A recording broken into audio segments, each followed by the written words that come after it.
1 बजे तेज बारिश और कड़कड़ाती बिजली में अपने घर की बालकनी में खड़ी सुमन खोई खोई कुछ सोच रही थी।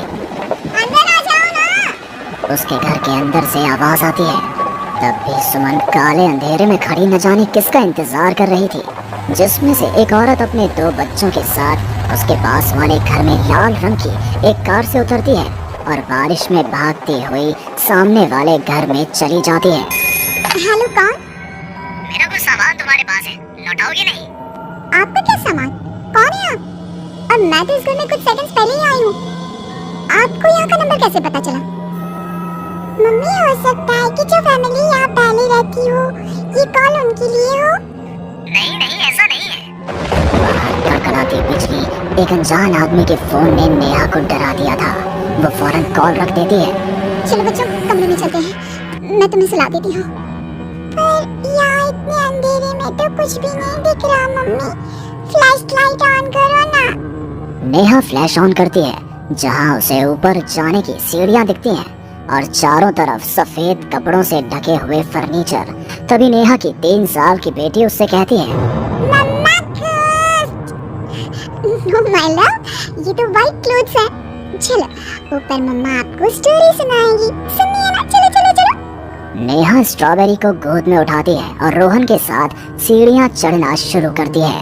एक एक कदम उसे ऐसा एहसास हो रहा था मानो वो सीढ़ियों पर नहीं दलदल में कदम रख रही हो। ये मेरे पैर सीढ़ियों में धंस क्यों रहे हैं? बहुत देर चलने के बाद सीढ़ियाँ खत्म होती हैं। ऐसा लग रहा है मानो मैं जन्म से बस चल ही रही हूँ। जैसे तैसे थकी हारी नेहा ऊपर कमरे में पहुंचती है। जैसे ही फ्लैश बेड पर पड़ता है, वो देखती है कि उसके दोनों बच्चे पहले से ही बिस्तर पर सो रहे हैं।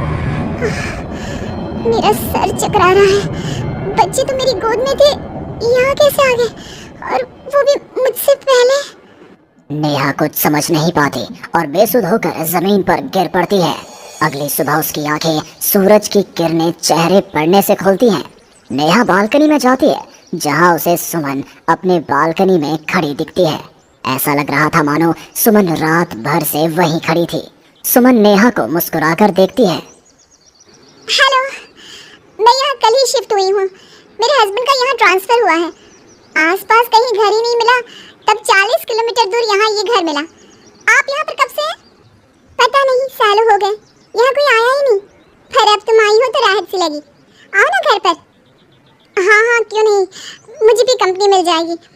वैसे कल रात में यहाँ कुछ अजीब महसूस किया मैंने। मैं आकर बताती हूँ। नेहा सुमन से मिलने उसके घर जाती है और पिछली रात हुए इंसिडेंट के बारे में उसको बताती है। ये तो कुछ भी नहीं है नेहा, ऐसे तो कई इंसिडेंट्स मेरी एक फ्रेंड के साथ भी हुए हैं और रोज होते ही हैं। सुमन अपनी कार में बैठी अपने नए ठिकाने की ओर बढ़ रही थी। जंगल के बीच से गुजरती वो खुद से कहती है, ये सिविल इंजीनियर्स की लाइफ ना बड़ी मुश्किल है। कहाँ जंगल झाड़ी में रहना पड़ेगा। कार एक घर के पास रुकती है। लीजिए मैडम, हम आ गए। आपको कुछ जरूरत हो तो मुझे कॉल कीजिएगा, मैं ये बगल वाले घर में ही हूँ। सुमन घर के अंदर जाती है। डाइनिंग टेबल पर पहले ही खाना रखा हुआ था, पानी का ग्लास भी, टीवी ऑन ही था। ऐसा लग रहा था मानो अभी अभी यहाँ कोई था या है। चलो, कंपनी अच्छी है, सब अरेंजमेंट्स मेरे आने के पहले ही कर रखे हैं। सुमन खाने की टेबल पर बैठती है, जहाँ 5 लोगों का खाना परोसा हुआ था। 5 प्लेट किसके लिए सर्व कर दिया? हाथ है। सुमन अपनी प्लेट से खाना शुरू करती है और उसी वक्त बाकी 4 प्लेटों से भी खाना गायब होने लगता है।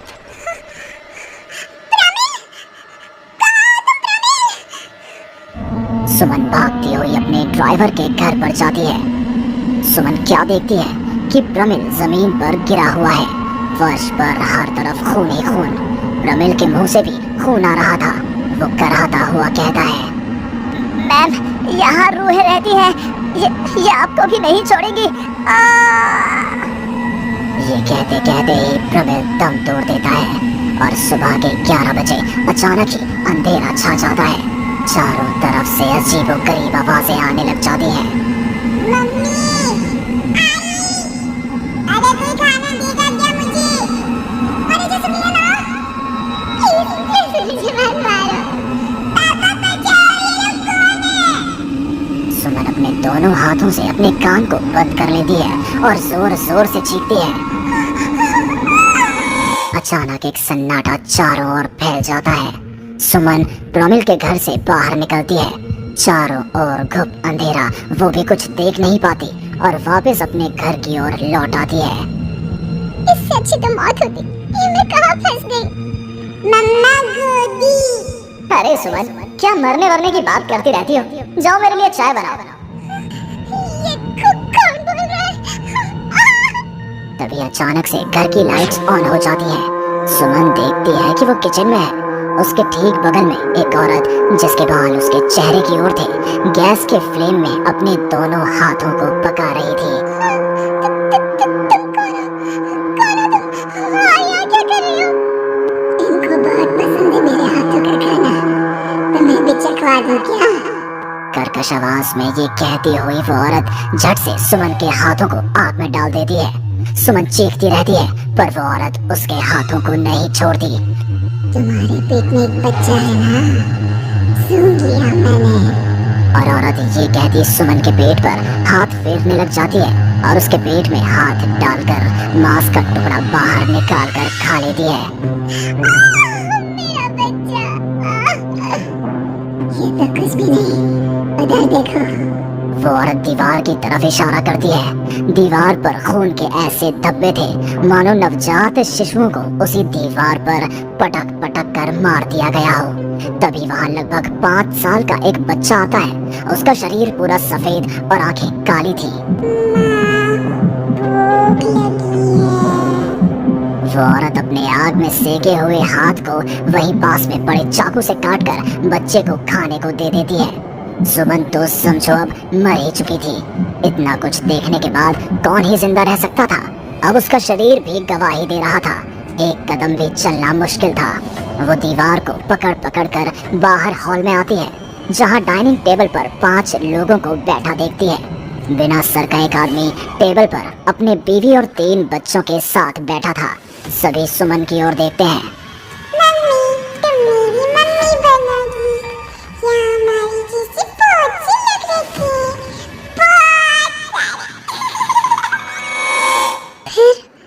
फिर उस लड़की का क्या हुआ? वो अब जिंदा है? हाँ, उन लोगों को एक जिंदा इंसान भी चाहिए था, जिसे वो रूही रोज मारे। रोज पता नहीं कितनी ही रूहें हैं, आज भी 1-2 तो देखी जाती हैं। वो लड़की तो बस निकलने का राह ढूंढ रही है, पर वो निकलेगी कैसे? क्या कोई तरीका है? हाँ, किसी और को उन रूहों के हवाले कर देना यही एकमात्र रास्ता है। तो उसने किसे उन आत्माओं के हवाले किया? किया नहीं, आप करेगी। तुम्हें ये वही घर है और वो लड़की मैं हूँ। अलविदा।